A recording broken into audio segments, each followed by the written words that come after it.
Yo, what's going on, guys? It's your boy. Welcome back to another video. Today we're going to be watching a classic movie for my 100 Films in 100 Days series. I don't know if this actually is a classic, but I know that it was like a very big cultural moment when it came out, and it was popular enough that they tried rebooting it about 15 years after the original movie came out. So today we're going to be watching the movie Charlie's Angels. I know next to nothing about this movie. All I know about it is that there's 3 female leads and they're spies, I think. That's literally all I got. But I'm insanely excited about this movie. I think that it should be a whole lot of fun, and I honestly don't know what to expect from it. So, I'm going to go watch it. It's on Netflix for anybody who wants to watch along, and then I will be back with my initial review, reaction, and tell you guys my full thoughts. Dun, dun, dun, dun, dun. 100 films in 100 days.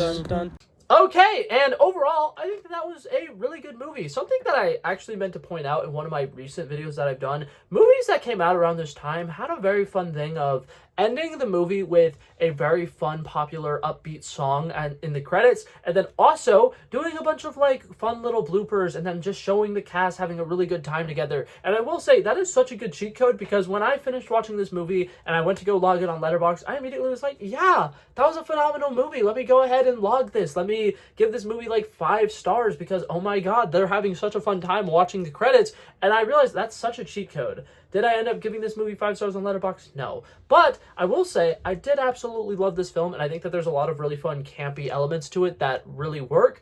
I also think this movie feels like the most 2000s movie of all time. This movie is insane. I think that there's a lot of really over-the-top action sequences that are fun. I do think that bringing back weird over-the-top kung fu like this would be really fun. I think that we've gotten to a day and age where every time there's a spy movie or an action movie, they make the fight sequences very realistic and really close quarters, hand-to-hand combat. I love the fact that in this movie there are multiple times where a character gets kicked and they get launched 20 feet back and they break through a wall, and there's so many moments like that throughout this entire film that's just so ridiculous and over the top and fun that it honestly makes the action sequences, even though they aren't super well choreographed or they aren't the most lively moments, they just feel like a moment. They feel like a big impactful thing every time it happens.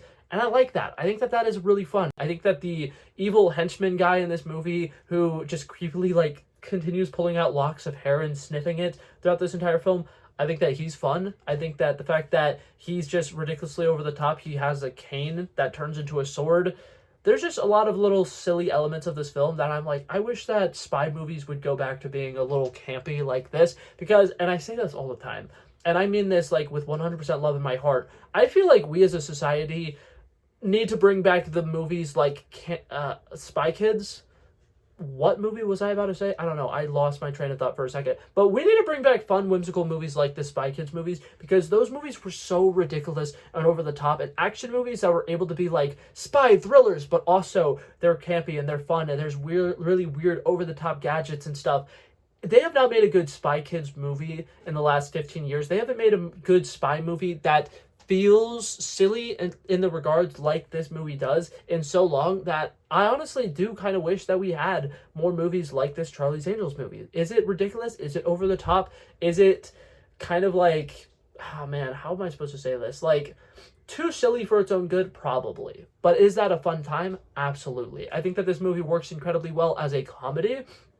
I feel like all of the romantic subplots are at least interesting, if nothing else. I like the fact that they deal with kind of the whole double life thing of oh, I'm a spy, oh, I'm saving lives, oh, I'm doing all these badass things, but also I kind of just want to have a romantic fling, and that could be a whole lot of fun. I think that that is awesome. Cameron Diaz is very fun in this movie. I feel like a lot of the times I've seen her in films, she's been a lot more of a serious character, or she's just been the random love interest in the movie The Mask. I feel like she doesn't have a whole lot to do there. But this is the first time that I've seen her where she's just genuinely having a good time. The fact that she's just smiling all the time, she's constantly dancing. I think that that's fun. That's just such a weird character thing that it's okay, she's just a character who is high on life 24/7, 365. She seems to just be the entire time, and that's awesome. I like that. I think that that's a very fun, whimsical thing to do.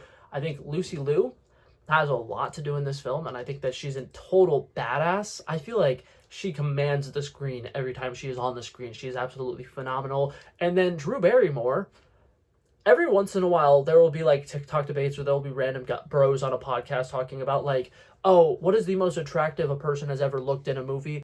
Drew Barrymore in this movie might be the winner for that. She is insanely stunning, and she has incredible chemistry with literally every like character who she flirts with throughout this movie. She just absolutely is captivating. She's so good. So overall, the three leads, incredible performances, absolutely outstanding in this movie. I think that they all have a lot of fun individual action moments where they get a chance to shine, and then I also think that they just have great moments like in the romantic subplots and stuff like that where they get to shine, because Lucy Liu has the most badass moments in this film where she's just like a stoic action hero, and then she also has the moments where she's kind of like a girl who's just in love with a guy, and she's like really nervous to like tell him, you know, more things about herself, and she just really wants to like let him know, hey, by the way, I kind of am living a double life, and I really like you, and I don't want you to get hurt because I have this double life, but also you're hot and you're Joey from Friends.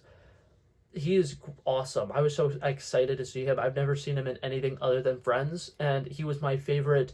He's like one of my top 5 comfort characters, Joey from Friends. So seeing Matt LeBlanc in this made me so happy. That's so fun. Also, Bill Murray, he's fun in a lot of these movies. I think that he's very interesting in this. And I like the fact that like he also somewhat feels like a spy, but like he's just kind of there for the ride, and he's not like doing any of the action stuff. He's constantly the damsel in distress. And I feel like that's a fun little twist on the trope of like, oh, there being a woman that's the damsel in distress. I love that. I feel like overall this movie just feels really fun. I like the world building aspects of it. I like the fact that Charlie is this like ominous presence. You don't actually know him, and he just kind of like calls them, and they have a really interesting like, I'm trying to kind of blanking on the word right now, but just overall, okay, my mind completely blanked and the word agency completely left, but the whole agency that they come up with here, I think is really cool. I think that there's a really fun dynamic. I really wish I wasn't such a huge fan of Sam Rockwell, and I know that he usually tends to play a villain role in a lot of these types of stories, because the second Sam Rockwell shows up, I'm like, oh my god, I love Sam Rockwell. That's awesome. I didn't know he was in this. And then also I was like, they got him out of being kidnapped really easily. He's 100% going to turn around and be the bad guy in this movie. And then a little while later, they reveal that he is the bad guy in this movie. And I was like, I wish I didn't know Sam Rockwell that well, because that would have been a really fun reveal. That being said, overall, I really still enjoyed this movie. I think that the action sequences are ridiculously fun. I think that the amount of needle drops is insane. Hey, if you wanted to play a drinking game, watch this movie, take a shot every time there's a different needle drop. You'll be hammered maybe 10 minutes into the movie, which could be a good thing, could be a bad thing. Every single time they played a song, and I was like, there's no way they can find another song that has the word angels in it. And then they would play another song that also has the word angels in it. And I was like, okay, yeah, that's impressive. Good for them. This is really interesting. But yeah, overall, had a fun time with this movie. I don't think it is anything remarkable. Like, I don't think that this is a movie that like you make a list of like 100 films that everybody should see in their lifetime. I don't actually think that this should be on there. I do think that it's a very fun movie, and that this, in my opinion, is like airplane movie. This would be a really good movie to just watch when you're needing to pass time and you don't have anything better to be doing. It's fun. It's dumb fun. I do feel like this would also be a good one to watch with a group of friends. Like I said, I just came up with a drinking game. This would be a fun one to have if you're like hanging out with a group of people and you're just like trying to throw something on in the background while you're playing board games or something. Very fun time. But that being said, do I think this movie is overrated, underrated, or properly rated? I think it's properly rated. I think a lot of people consider this a classic, and I could see it being a classic. It's a good comedy. I feel like if you saw this back in the day, you would probably have a lot of nostalgia for it that I just don't have, because I'm a 21-year-old man watching it for the first time. But that being said, it feels very Y2K, and if you're somebody who loves Y2K films, go watch it. It's a good time. Definitely, I could see this being a comfort movie for a lot of people, and yeah, I really enjoyed it. So if I had to give this movie a grade on a scale of 1 to 100, I probably would give this movie a 76. I don't think it's anything phenomenal. I don't think it's life-changing in any regard, but I had a good time with it, and I definitely think that there's not a whole lot to complain about it. I just think that there's certain elements of it that I wish could have been, dived into a little bit better. I feel like some of the characters could have had moments to actually shine as individuals, because a lot of the times when you have a team dynamic like this, some of the characters kind of feel like they got short-sighted just a little bit. But other than that, I had a really good time with this, and I really liked it. So yeah, that being said, that was it for this video, guys. Thank you guys so much for coming by and checking it out. I love and appreciate you guys so much for watching, and if you liked it, feel free to like and subscribe, and I'll hopefully see you guys in the next one. Peace out. Bow.